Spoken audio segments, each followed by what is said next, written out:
अस्सलाम वालेकुम दोस्तों, मैं हूं यासिर खटक और आप यूट्यूब चैनल देख रहे हैं यासिर बर्ड अकेडमी। और मेरे साथ मौजूद है आपके हर दिल अजीज मुश्ताक खटक, MBA मुश्ताक खटक। यानी कि आपको मैंने बताया था कि मैं इनको पकड़ूंगा, छापा मारूंगा इन पर कि भाईजान बंदा अपनी जावा बेच के पूरे पाकिस्तान को परेशान करके कहाँ चला गया है। तो ये बताना लाजमी है। और ये देखते हुए आपको भी बड़ा एक अनोखा सा लग रहा होगा कि यार ये क्या सीन है, किधर बैठे हुए हैं और क्या कोई जावा बेच करके कोई मजदूरी वाला काम तो नहीं कोई शुरू कर दिया। तो ये सारे सवालों के जवाब आज आपको इस वीडियो में मिलेंगे। तो इस वीडियो में आपने एंड तक जुड़े रहना ताकि आपको बहुत सारी मालूमात मिल सके। तो दोस्तों वीडियो का आगाज़ करते हैं। मुश्ताक भाई स्पेशल आपको मैंने छापा मार के पकड़ा है। पूरे पाकिस्तान में जो आपने खलबली मचाई है, ब्लैक मेलर को जो आपने फुल रस्सी हाथ में दी है कि भाई लूट लो लूट लो, आवाम यही कर रही है कि मुश्ताक भाई की वजह से हम लूटे जा रहे हैं।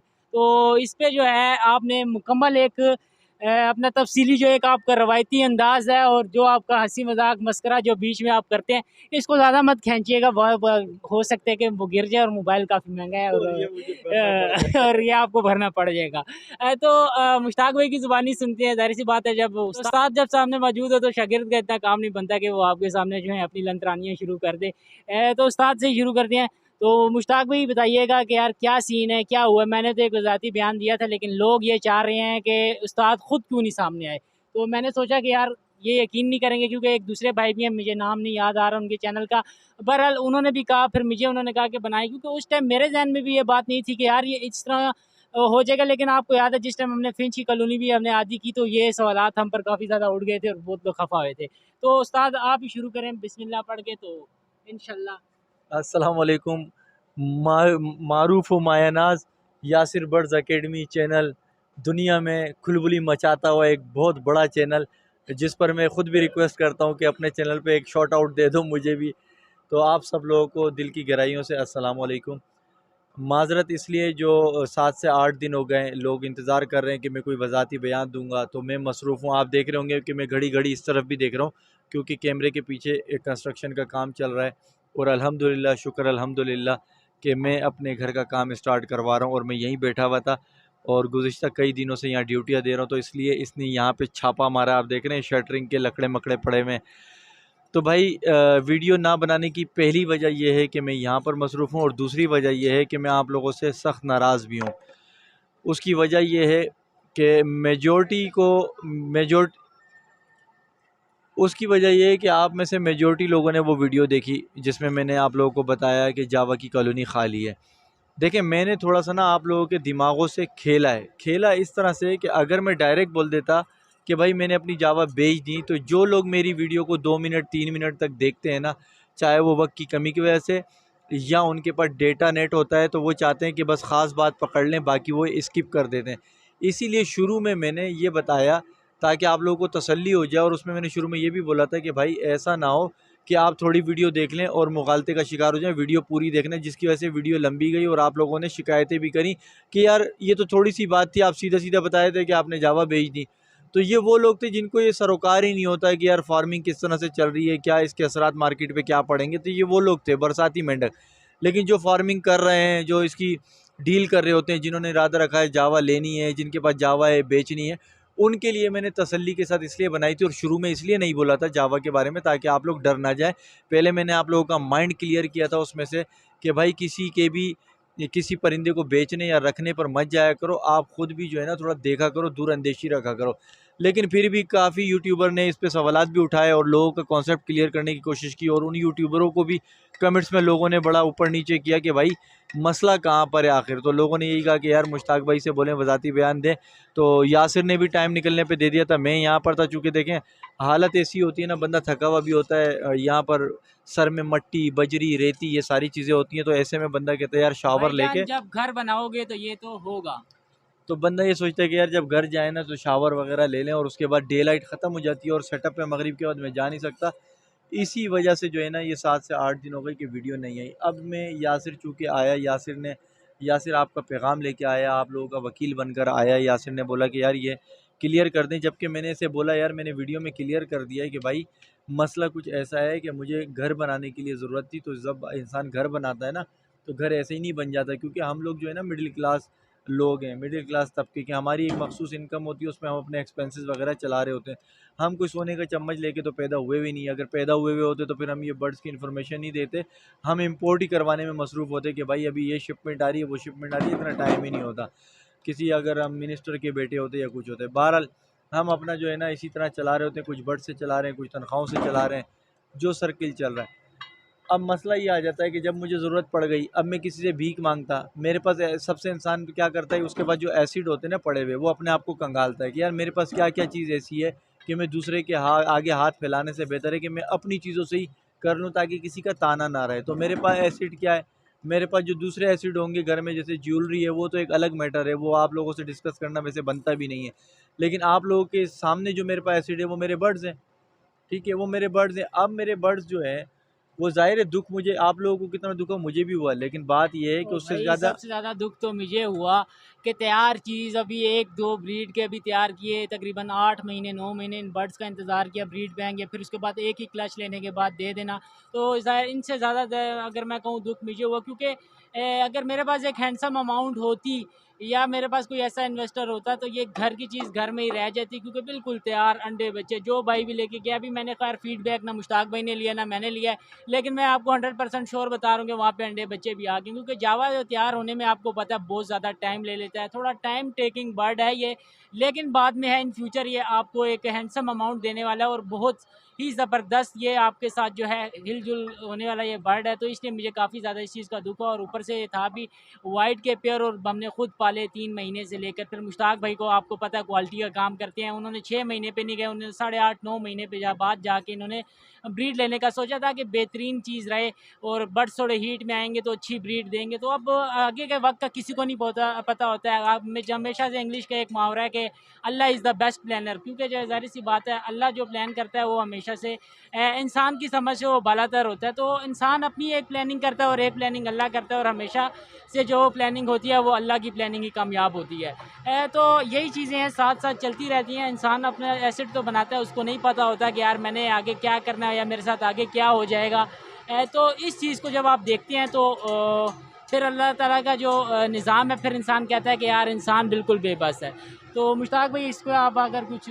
फिर ये हुआ कि लोगों ने ये बोलना शुरू किया कि यार अगर इतना ही था तो ये रख लेते तो इनका मल्टीप्लाई हो जाता, कि यानी ब्रीड लेते तो ज़्यादा पैसे कमा सकते थे। लोगों ने ये आपस में क्वेश्चन आंसर शुरू हो गया, यानी ये दो पार्टियां बन गई ना, एक फेवर में एक अगेंस्ट, और ये होता है, ये हर जगह होता है। तो मैं उन लोगों को बताऊं कि देखें, अगर मुझे भी इल्म है, देखें मैं काफ़ी इन्फॉर्मेशन आप लोगों को देता हूँ, तो इतनी इन्फॉर्मेशन तो मुझे भी होगी ना कि यार मैं इसको मल्टीप्लाई कर सकता था, क्योंकि ये ब्रीड लेता है, ब्रीड से इनके बच्चे आते वो डबल कीमत पे हो जाते। लेकिन मसला ऐसा था कि उसके लिए तकरीबन भी सेल्फ पे आने के लिए 2.5 महीने का वेट करना पड़ जाता। अब 2.5 महीने से पहले मुझे सारे अमाउंट को अपना क्लियर करना था, यानी मुझे एक टारगेटेड फिगर तक जाना था ताकि मैं काम का आगाज़ करूँ, मैं ठेकेदार को पैसा पकड़ाऊँ कि काम शुरू कर दो। कल को मैं किसी से भीख मांगता नहीं फिरूँ ना, इधर मजदूर भी लग जाए, ठेकेदार भी लग जाए और मेरे पास पैसे ना, और मैं किसी के पास जाऊँ किसी के दर पे और वो उस वक्त मुझे एक्सक्यूज़ कर दे, मना कर दे, फिर तो मैं कहीं का नहीं रहता। इसीलिए मुझे उसी टाइम में फ़ैसला करना था और मुझे उस वक्त के लिहाज से अच्छा रेट मिल रहा था, तो मैंने बिस्मिल्लाह कर दी। जबकि मुझे भी पता है कि मैंने जब इसको निकाला है उसके बाद से मार्केट में रेट भी बहुत इंक्रीज़ हुआ है, लेकिन ऑलमोस्ट दोस्तों 2.5 से 3,000 3,500 रुपये रेट जिस रेट पे मुश्ताक भाई ने दिया उससे अप हुआ है। तो ये बात जो है आप लोगों को भी बाखूबी पता है। अब दूसरा सिनेरियो इसका क्या चला है मार्केट में कि जो होशियार थे, डेढ़ होशियार या जो अभी भी हैं, उन्होंने किसी फार्मर को देखा मासूम सा, उसको बोला अबे भाई ये क्या रखा हुआ है जावा, इस पे तो जवाल आने वाला है। वो बोलता, डर जाता है बंदा, नहीं यार, हाँ ना, मिसाल देख लो ना यार, मुश्ताक बर्ड्स अकेडमी वाले ने क्यों निकाल दी, इसीलिए निकाली। तो बंदे में ना एक जहनी खलल पैदा हो जाता है, इंसान है ना, इंसान सोच तो जाती है, फिर इस तरह के वसवसे जन्म लेने लग जाते हैं। तो बंदा सोचता है ऐसा ना हो कि यार इसका रेट वाकई गिर जाए और मुश्ताक जो है वो पट में रह गया और हम जो है जवाल में चले जाएंगे, तो वो निकाल दें। बेसिकली क्या होता है, वो लोग मेरी वीडियो को आपके सामने रखते हुए आपसे फ़ायदा उठा लेते हैं। जैसे हमारी एक मिसाल है कि मौत को दिखाकर बुखार बेचना, यानी एक बंदे को बोलो भाई अबे तू मर जाएगा, इस बुखार में ही तो सही है। तो इसी तरह मेरी वीडियो दिखाकर लोग अगर आपको ये बोल रहे हैं कि भाई ये तो डूबने वाला है, तो आप उससे एक सवाल कर सकते हो, तो भाई फिर तू क्यों ले रहा है। अगर ये डूबने ही वाला है तो तू मुझसे क्यों ले रहा है? तू डूबना चाहता है, कोई इंसान चाहता है अपना नुकसान करना? तो भाई ऐसा कुछ नहीं होता, इसमें बहुत सारे अवामिल कार फरमा होते हैं। मैं आपको बता देता हूँ वर्बली, मिसाल के तौर पे मुझे थोड़ी पता है कि यार कोई बंदा पाकिस्तान में बैठा हुआ, कोई भी अमीर बंदा किसी भी बाहर मुल्क से जावा की एक बड़ी शिपमेंट उतार दे पाकिस्तान में और जावा की भरमार लग जाए तो जावा का रेट नीचे आ जाएगा।